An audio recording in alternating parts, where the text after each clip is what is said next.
and welcome to Playwright, a podcast about creating and sharing new ways to play. This is our audio game jam, and I am one of your MCs today. I am Ryan Hamann, also known as H. For your convenience, you may call me. I will not respond because I am but a disembodied recorded voice on a radio. And I will be Ryan Quintal. Well, I guess I am Ryan Quintal, so I'll continue to be. And you can call me Q.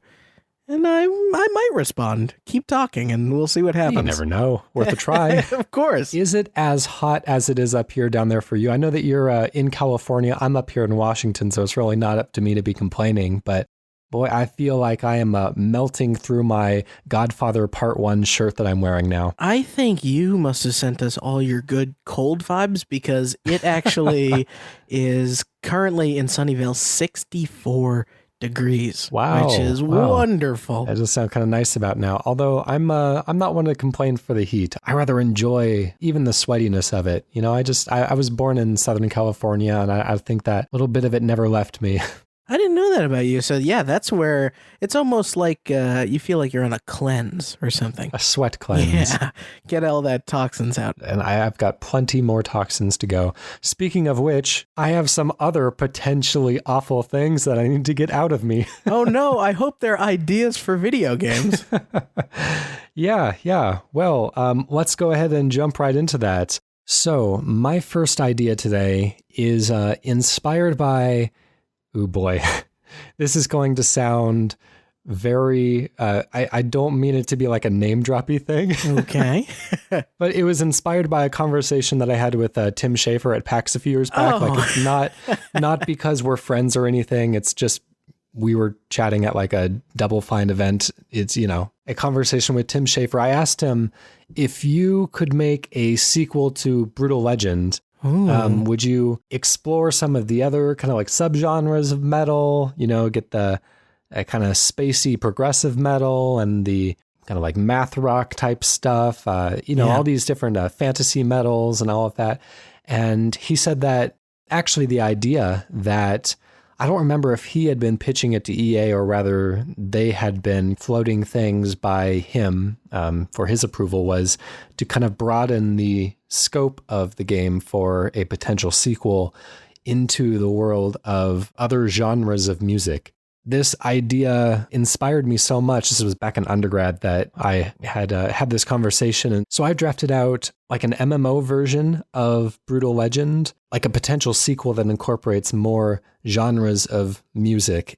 Each genre of music would be its own nation. Because I think one of the strengths of Brütal Legend is that it was able to kind of in its environment evoke, you know, the feeling of heavy metal, cover art imagery and all of that. And so each of these genres of music would be their own nation, kind of like in Avatar: The Last Airbender.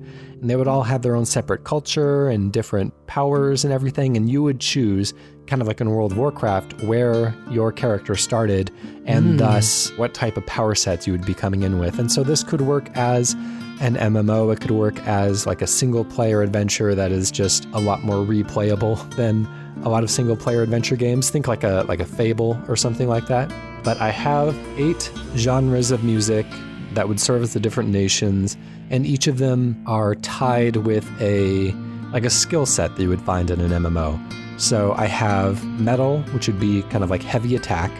I have classical for a healing class, jazz for a magic class, rap for like a stealth, counterattack, technical fighter type attack, pop music for status and poison effects, electronica for tech and summoner type of, summoning robots and all of that. Like a minion sort of thing. Rock, just generic rock, for defense, and then country for ranged and area attacks. You would travel through these different lands, and each of these different lands would have a selection of music, of licensed music from each of the genres that they represent.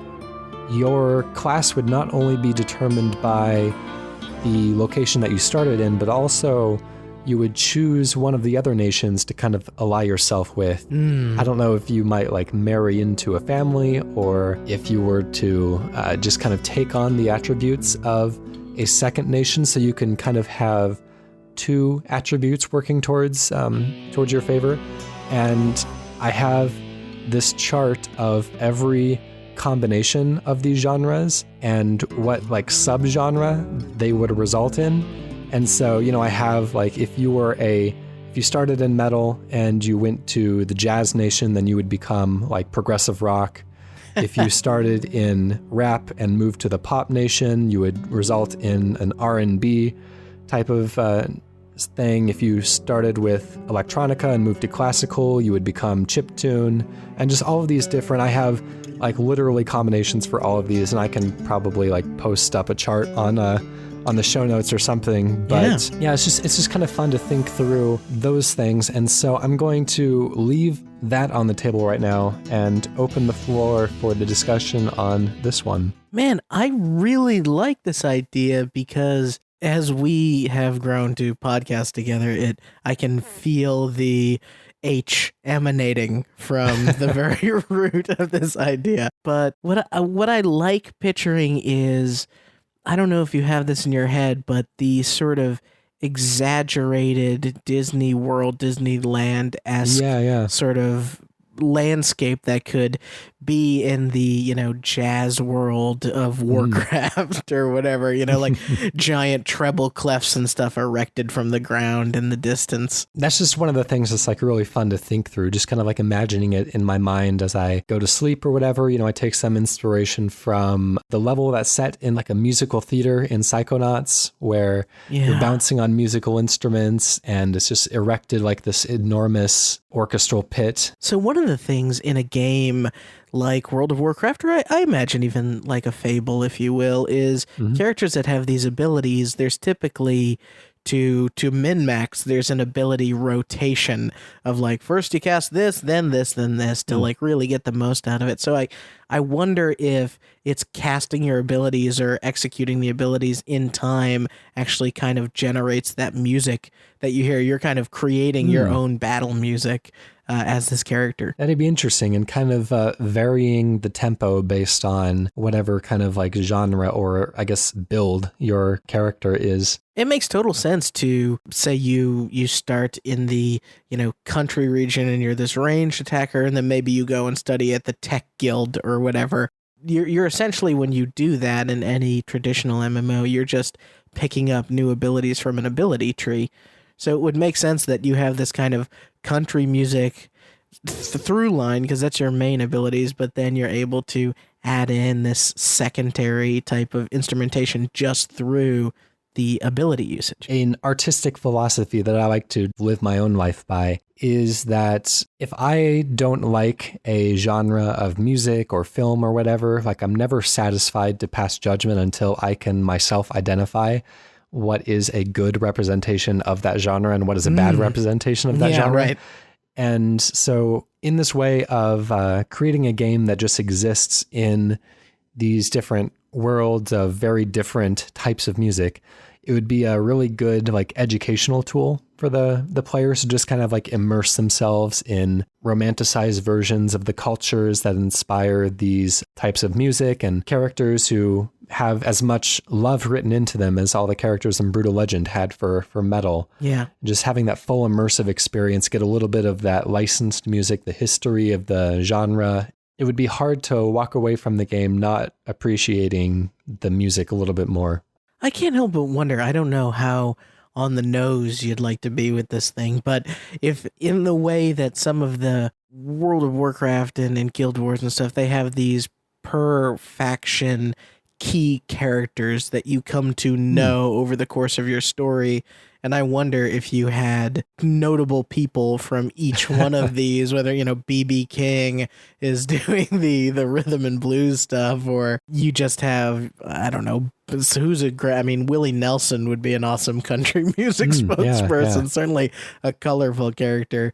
And they're almost like the wise, godlike sages through the land. Or, how much education could you bake into this thing without it feeling like, I'm reading a history book or something? Yeah, Brütal Legend had quite a few cameos by famous like metal performers like Ozzy Osbourne and all these folk who were well known in that genre of music. And so it's totally within the scope of what could happen. I think that it would cost quite a bit to bring in all of these performers, and it'd be very impossible in some scenarios, like the classical nation. You're not going to be having Mozart necessarily, but maybe like representations of these people, like an imitation of a Dizzy Gillespie or whatever. I also like the idea of kind of mapping out in these different areas, not only just feeling like the genre music, but by that same definition, maybe it feeling like the time period of which that music kind of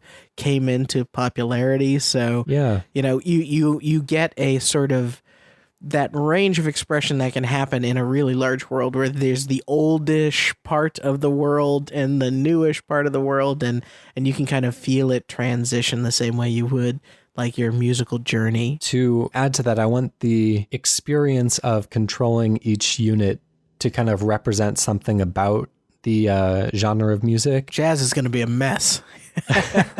Well, that could be a lot more kind of like free form, as long as you stick to like a basic structure.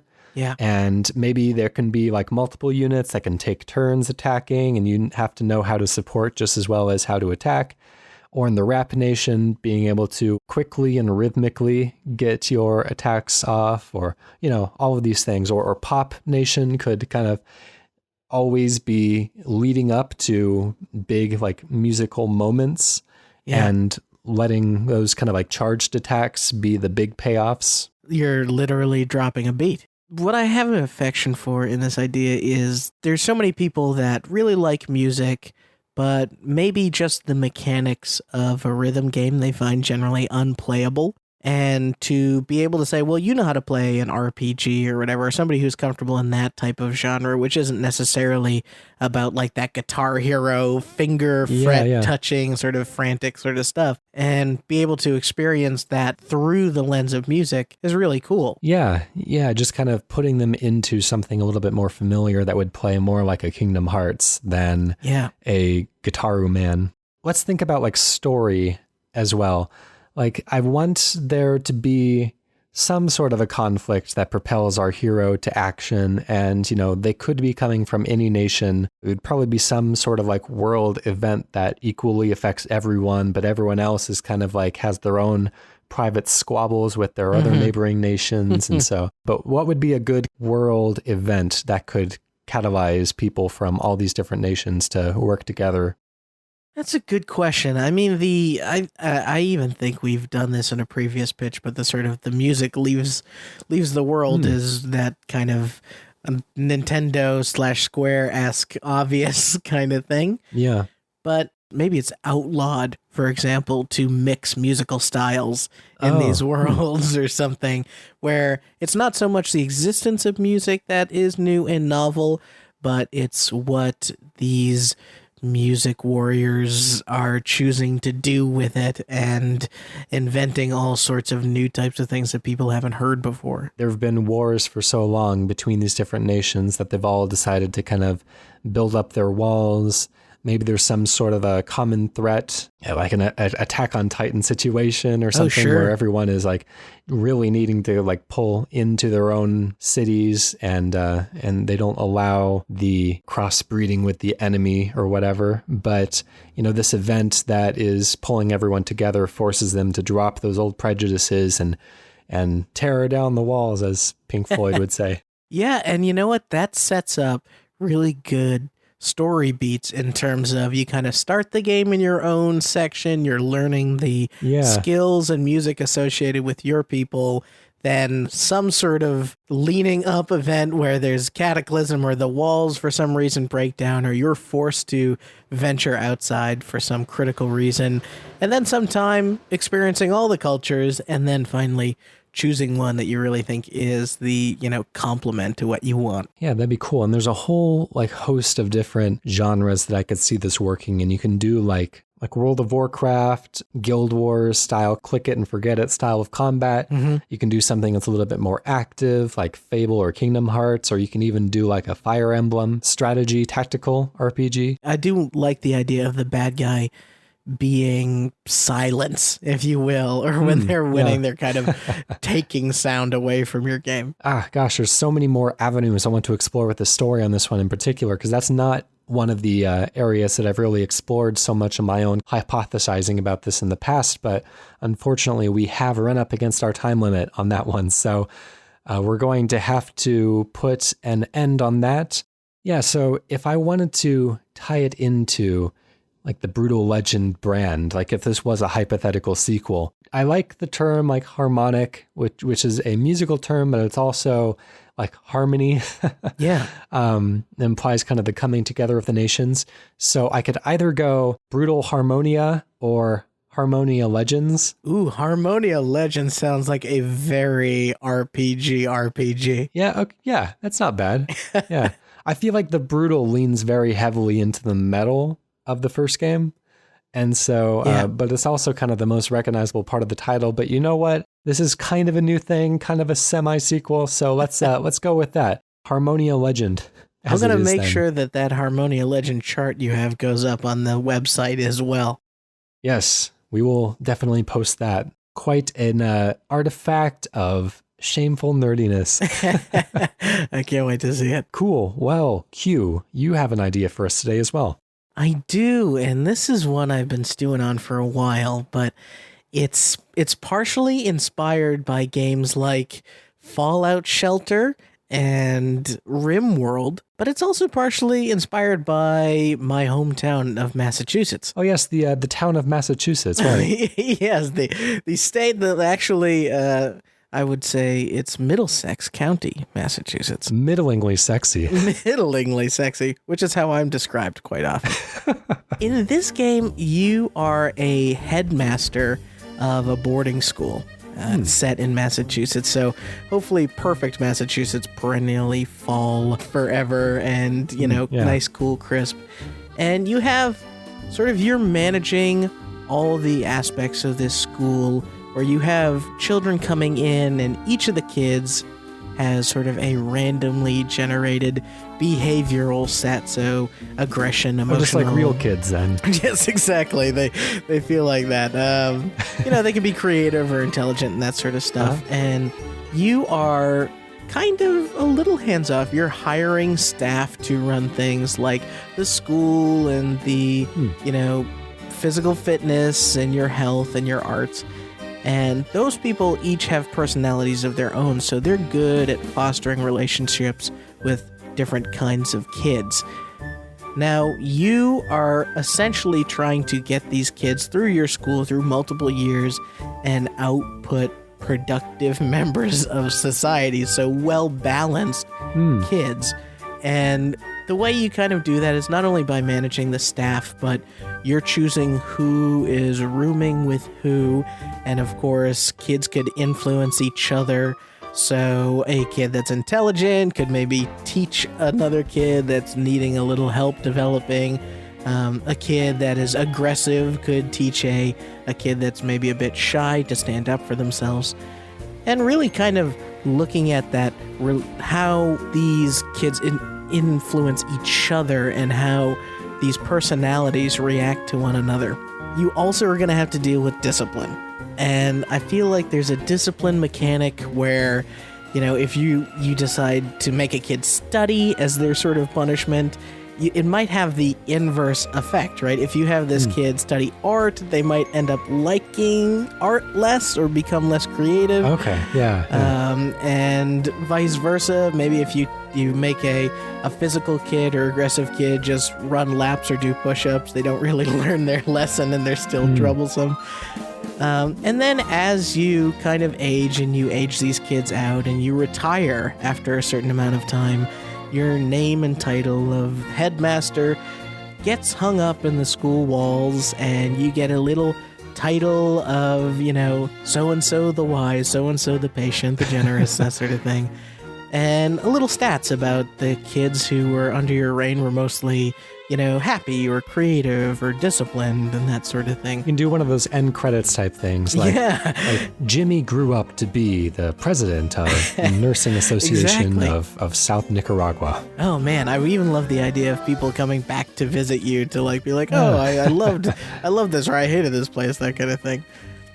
So you're trying to create these kind of emotionally balanced people, and after the credits roll and stuff, you have the option to essentially become a new headmaster and continue the loop all over again with new kids, or new kids could be coming in all the time, and get a new plaque hung on the wall. So almost Rogue Legacy style, you're seeing this line of successions of headmasters. So that's the pitch. Well, let's start the clock on that one. So this is just reskinned prison simulator, right? It was so hard for me. Originally when I was coming up with this idea, it was an orphanage, but there was something about that just felt instinctually a little too glum. Okay. So I went with boarding school. But I do like this. This is a clever idea. I think there's a lot there. I think the thing that I'm interested in the most is like as time passes and as new classes come into the school, it'd be kind of neat if you got a sense of like the passage of time on the outside world, and the kids are into new things, or the kids are, maybe like there's a point in time when kids start forming like gangs, they get more violent, and then later there's a point in time when there's a big kind of like artistic revival or whatever. And so you can kind of get a sense of like the culture of the world affecting these kids and having to respond differently. Yeah, if you had, say, a particular set of kids for one playthrough, then you'd also be dealing with their sort of issues as they age, right? Maybe there's, if it's a mixed gender school, you're going to have relationships forming. You might have, certainly more physical altercations, or, teenagers can just be meddlesome in general. Maybe they're, abusing the school and really doing graffiti and all that bad teen stuff. You'd have to choose whether to teach an actual sex education or just do an abstinence only and deal with teen pregnancies versus the parents getting all cross with you. Yeah, it is intended, I think, in a way to feel like a oversimplified microcosm of what it's like to actually deal with kids as they age. And it's like if every kid is kind of a music equalizer of all these traits of theirs, and your goal is really to keep it even throughout, which I think is difficult. Usually it's like, oh, I'll just max out this one thing, but nothing comes without a cost of something else. Mm-hmm. It'd be neat if you could transplant this same type of gameplay, maybe as like an expansion pack, into different settings. And so you can do like a real, like underfunded inner city type of school, which is kind of like hard mode. Yeah. Where you just don't have the same resources that like a privately funded, a kind of a rich Ivy League type of boarding school on the East Coast would have. Kind of like that season of The Wire where they had to learn how to be good teachers and good school administrators. It would be an entirely different kind of setting, and it would actually maybe like be a good kind of practical tool for helping people in that position kind of experiment with different things and try out different ideas, or just kind of get new ideas for their own jobs and their own children and lives. It's funny that you say that, because I will do this a lot where I'll come into the show with an even bigger idea that I've tried to whittle down. And so some of the extra ends that were cut off of this were a kind of building aspect of it and being able to add on to the school. And it was actually by producing well-rounded people that they became the alumni that funded the school. Yeah, okay. So it's almost like if you're creating good people, they are properly funding your institution and that sort of thing. But I wonder if that mechanic could then like come into play to add that difficulty factor to, it's an expansion pack, if you will. It'd be really interesting to also get a sense of schools in different parts of the world, because, I think both of us are pretty familiar with how American schools operate. But, maybe, school in southern half of Africa. My girlfriend tells me stories about when she was growing up in China about how strict the school was and how they basically like worked the children like day and night and didn't let them socialize and were very strict about study hours. And the kids would live at the school versus, my upbringing was very much like teachers would remember your name maybe half the time and you would go home after each day of school. That was a big thing. Yeah. Well, I mean, class sizes can be so large too in America. Yeah. So it'd be interesting to get these different contexts as well. I am interested in the push and pull of the discipline aspect of it. Like, can you rule with an iron? Tell me more about this discipline. I don't know, like, how iron fist could you be allowed to rule? Like, I went to Catholic school, and I think the worst that I ever got was like a ruler, like quick tap to the hand, not even a hard slap. That's getting off light for Catholic school. Yeah, exactly. I don't know if you have to make harder choices about how you're going to deal with these kids, or if you get pushed to a point where maybe you're asked to make these morally gray set of decisions, and the game can be as much about grappling with how you choose to treat these kids as it is kind of a exotic ant farm of a simulator. If you can get these decisions that a principal might be faced with, like a teacher brings in a student, say, I caught him with weed in his backpack. What are you going to do about it? Right. And you can either, come down really hard and make him kind of a warning to hopefully kind of clean up the rest of the school's act. Or you could say, we'll let it go this one time because you're a really good student and we don't want to, permanently handicap your future. And then you can get into things like that could make one staff member happy and another upset. And then maybe they quit on you and you really needed them. Yeah, we've done a lot of very micromanagey sim games in our time here. What is allowable could change throughout time. And so you can come into in the dark ages. It's more about kind of quite exotic. Sure. Your extent of your pain that you can deal out. Yeah, so how many leeches do you place on each of the students? Right. You can kind of like read the culture of the time. Even if the player wants to go into it, like I'm going to be super 21st century progressive. I'm not going to give anyone a slap on the wrist or nobody gets paddling or anything like that. I'm just going to be a good 21st century teacher in like 1930, where none of those precedents are established and it's really hard to earn the respect of the students because they're used to more kind of harsh forms of punishment. And so, it's all about kind of finding the right fit for the right time in history and making those kind of moral choices at that point. What's interesting about that is you kind of touch upon something that happens to someone. And I know I talked about the headmaster retiring, right? But it tends to be that somebody who is at the end of their career or even the end of their life, right? We're just stuck in our ways and we're older and we're a little bit more stubborn.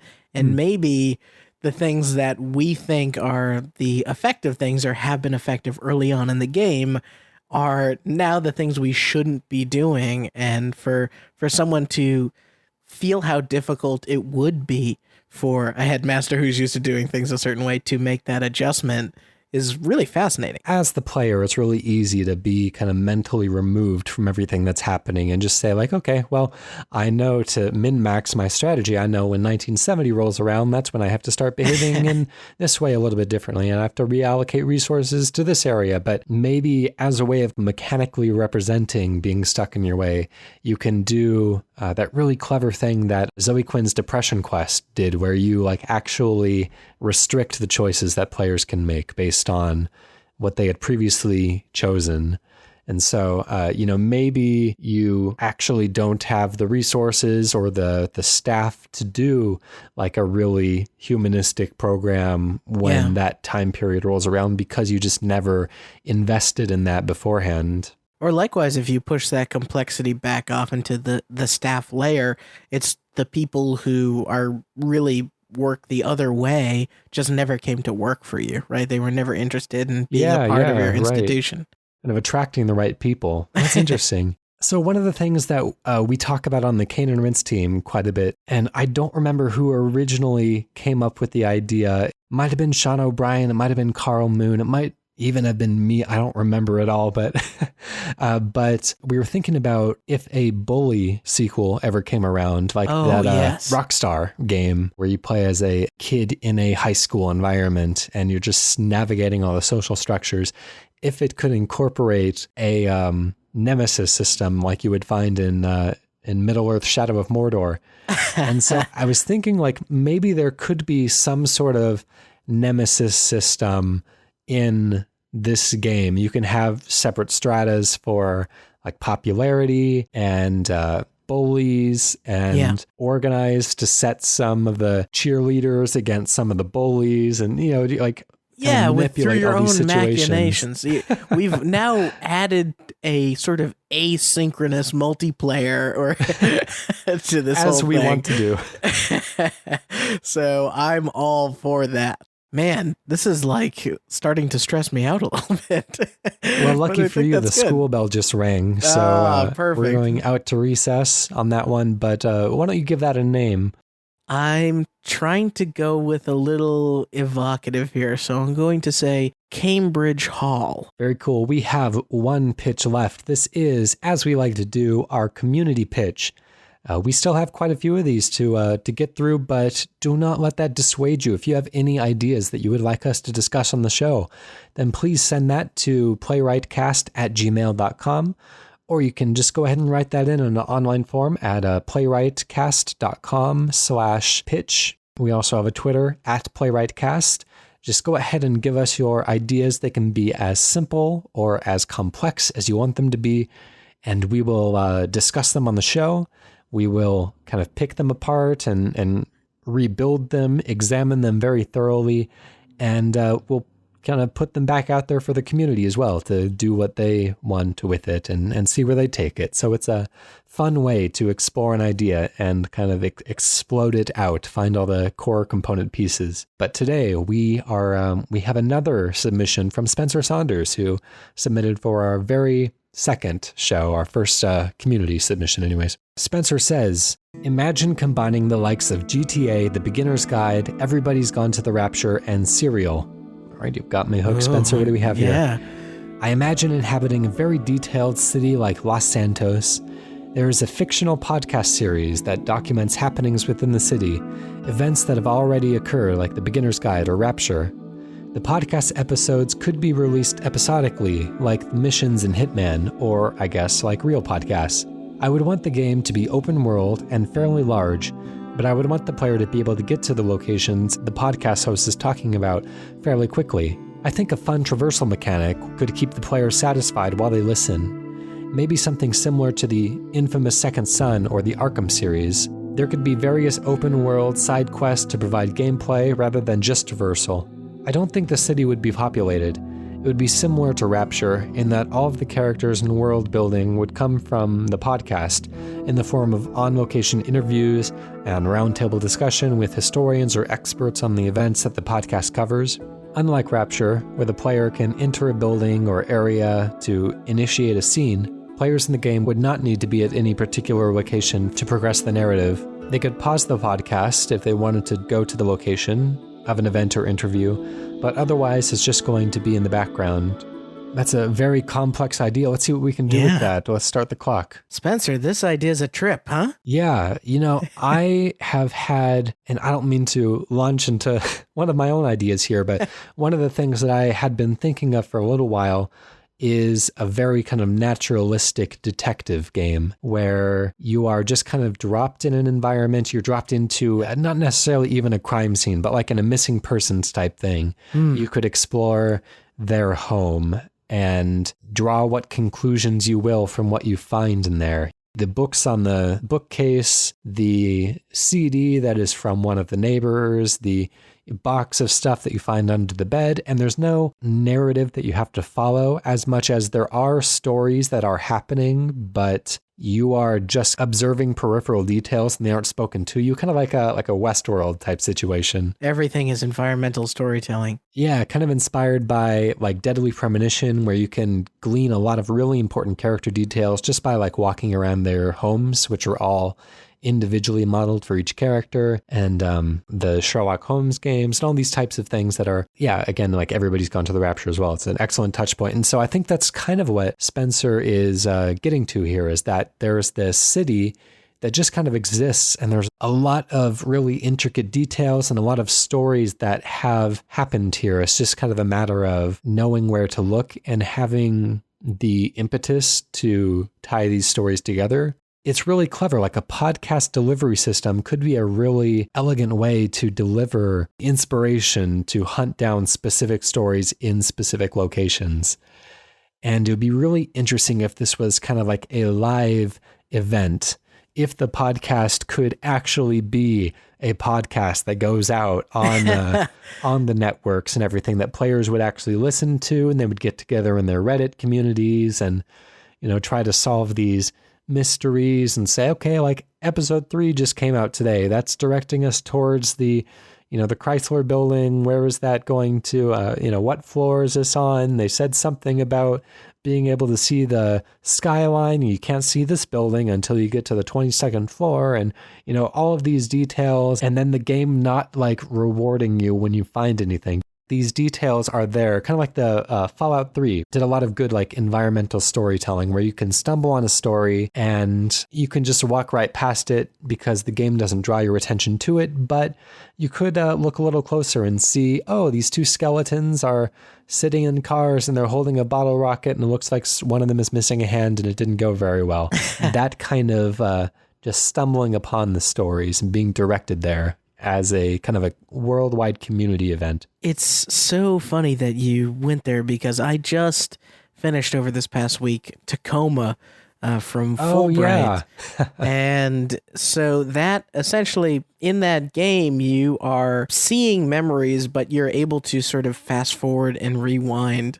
And I always think that it would be interesting to hear a podcast in a game and literally kind of have that, I hate to say those kind of in-game iPod things never seem to work very well, but some sort of, maybe buttons dedicated to that skip 15 seconds ahead and backwards type of thing, of going through and listening to episodes. Or my mind even went to a ARG sort of experience where it is a real podcast. You're listening to it on your phone or whatever. And like we're talking about, man, I was at the arcade this week and I got this awesome high score on one of the machines. And then sure enough, in this in-game world, you can go to the arcade, and if you beat the score that I talked about having on the show, you get some sort of achievement or something, or some check on your list to be like, hey, you know what? I beat Ryan's score. And maybe you could even see, it's great because Ryan just works for both of us. You just see Ryan, right? And then I got 50,000 and, you got 52,000. So that kind of, it's almost like being in this empty playground that through the audio and the connection with the hosts of the show, you feel like that you're both inhabiting this world, even if what they're doing is this kind of exotic way of describing missions or objectives to you. Yeah, if we're building a full companion app for this, then you could even have like multiple radio stations that could all spit out different shows each week or something, each on like a different day of the week. And you wouldn't have to listen to them live. Like you could come to it years later and still play the game because everything would be archived. It would be fun to be a part of that live experience as it was happening and being a part of the community. The ARG, like number stations and secret tapes and stuff like that for the real hardcore community, and having the history of the town and whatever for the people who are more into just like the touristy bits of playing a game. Right. And, maybe some more kind of poetic stuff for those who are the Dear Esther types. Have you been to the docks around 5 p.m.? Sunset is beautiful, and just let the person go and experience that. Yeah, that could be really cool. Everybody kind of experiencing this together. And so one of the things that I want to think about is that I like walking simulators a lot. Like, I like them a whole lot. Yeah. But I feel like What Remains of Edith Finch kind of changed the rules on walking simulators, that it did such a clever job of changing up the gameplay and giving you like actual like things to do. Sure. In between stories being told, that as much as I kind of argued against this earlier, I would want some sort of reward for finding the right locations and for, uncovering the stories and everything. Maybe not for everything. Maybe the criminal investigation storylines could still progress rather silently without a lot of feedback, so you can draw your own conclusions, and then, it can haunt you at night whether or not you got it right. But going down to the beach at a specific time could give you like a really pretty Aurora Borealis type of mini game that you could play. Yeah. It's something to do, something to kind of mix up the gameplay so it's not all just slowly locomoting around this enormous world. I love that. And if we, extend that a little bit, people will often, like I'm sure hundreds of millions of people will do, is to our show. Once there's so many episodes of a show, people will go back and say, oh, I just, I caught up on the show. I heard a couple episodes. I fell in love. And then I went back and I binged the previous episode. So you could say have the canonical show always sort of going week to week or what have you. And the way I almost think about that is those are kind of the latest Hitman-esque world events that are timely and also maybe tied in with holidays and that sort of, it's very topical, whereas you can still go back in time and listen to an older episode and engage with what it told you to engage with and still be able to enjoy it. Yeah, still be able to experience what it was pointing you towards. I'd hate to lock a player out of content because they've missed a deadline or something like that. But yeah, it's again, kind of like the Westworld example. It's just like all of these stories are just happening around you. These are just kind of little kicks in the pants in the right direction to get you interested in pursuing it and seeing where it goes and engaging with it. The developers could put out like a year's worth of podcasts, and it could just be like a year-long event that people can kind of, just dip in and out of and experience this enormous world as it unfolds. That'd be really cool. I like this idea a lot. One of the things that I also like to think about is the physical, tactile experience of playing the game and what will it actually feel like. And one of my favorite tactile experiences of playing a game is Oxenfree.